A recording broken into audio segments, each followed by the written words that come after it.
When most people hear antisocial personality disorder, they assume that it means you don't like to socialize, are extremely introverted, and in general, society thinks of someone who is afraid of people.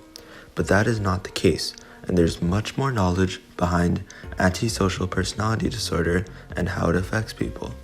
The stigma, suffering, and misidentification of this disorder causes people to be hesitant in reaching out for help.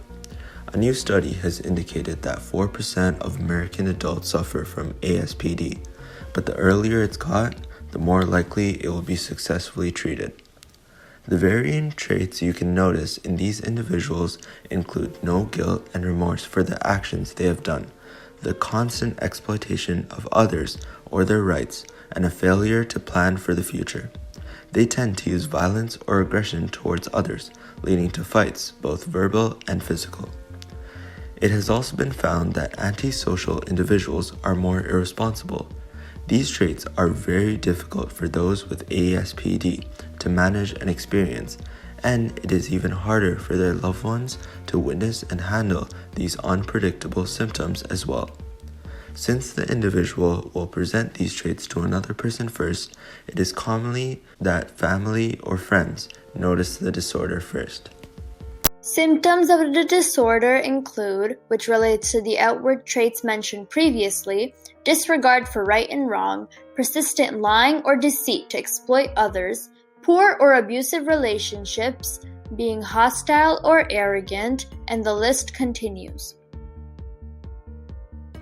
These behaviors develop before the age of 15, and the patients usually have been diagnosed with a conduct disorder previously, which can be shown from troubles with the law or school.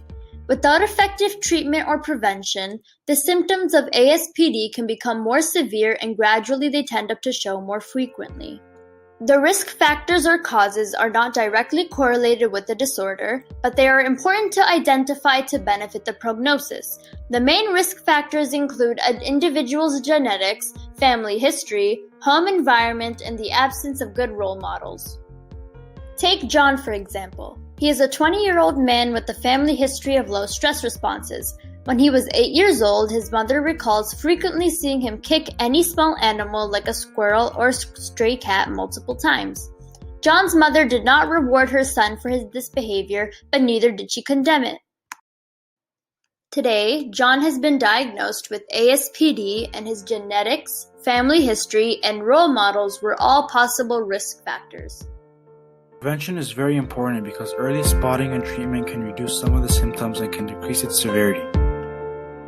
Parents, teachers, and pediatricians may be able to spot it early from habits and behaviors. It is better to make sure your child does not have it rather than waiting until it gets worse. It is important to keep in mind that there unfortunately is no true prevention to this disorder. You can know if you have it if you have a history of conduct disorders from the past and aggressive behaviors and patterns.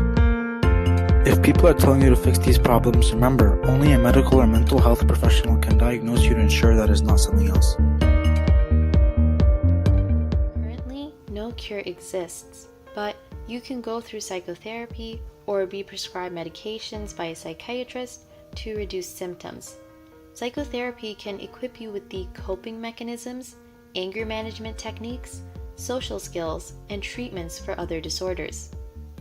The most important thing is that the patient wants to get better.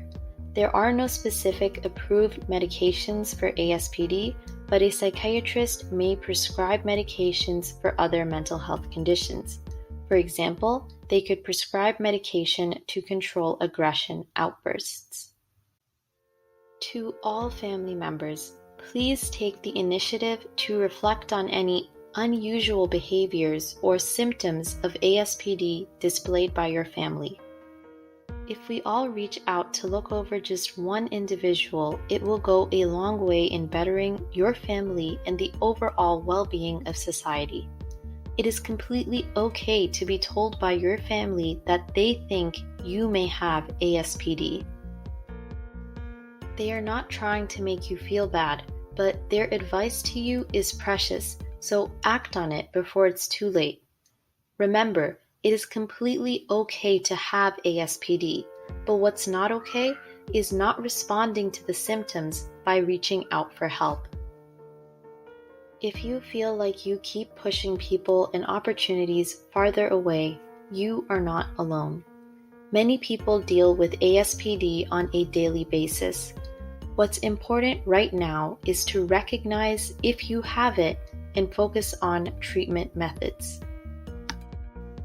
If you are worried about someone else's behavior, ask if they are okay. The more we connect with each other during these times, the more we look after each other, the safer our community will be. We cannot fast-track change without the support of society.